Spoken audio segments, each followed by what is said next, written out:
lười cho nó lười chỉ sáng rồi lười mà mua rồi thì anh nó nè từ thiên nó mà nãy cái chết cho xem một thằng bao nhiêu đó mama nó mama nó mua lấy đây nhở đây nhở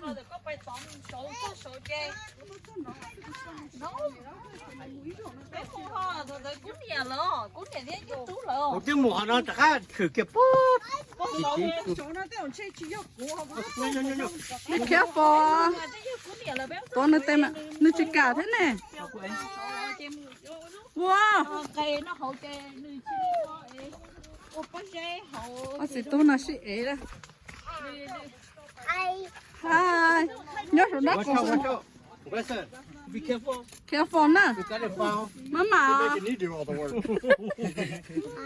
mama no okay careful mama Hold on.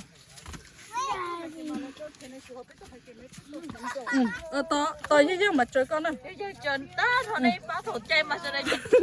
nhưng mà nhìn dây nhớ Okay.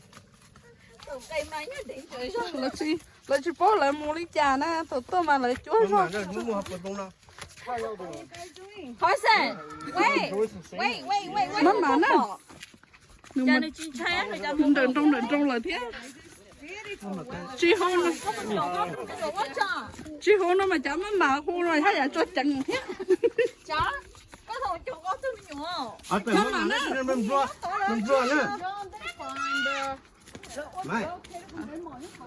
Có tụi nào cũng phải đó. có một cái mà Họ vào đây chú nó trả lời bông chụp vào đây là. Lần nữa là lên mà là chỉ cho trai đó. chân đi không đông Mama. You nán, thỏ rồi.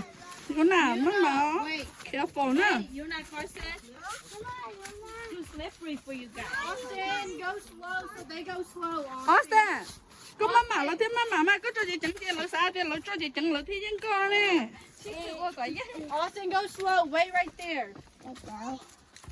mình chỉ cả vô cụ You thế have to pee. You gotta wait, baby. Yeah, giống như pin là con kia. nên Mẹ giống pin nhiều cha lắm.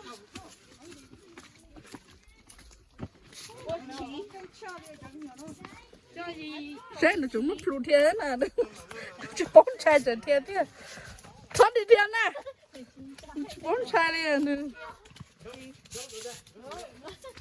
nửa tiếp phở đổ hổ anh nào chỉ bốn chai đi Xin lỗi. Trái tôi cho. thế là cho má mua Chị mẹ cha có chỉ là bài lắm.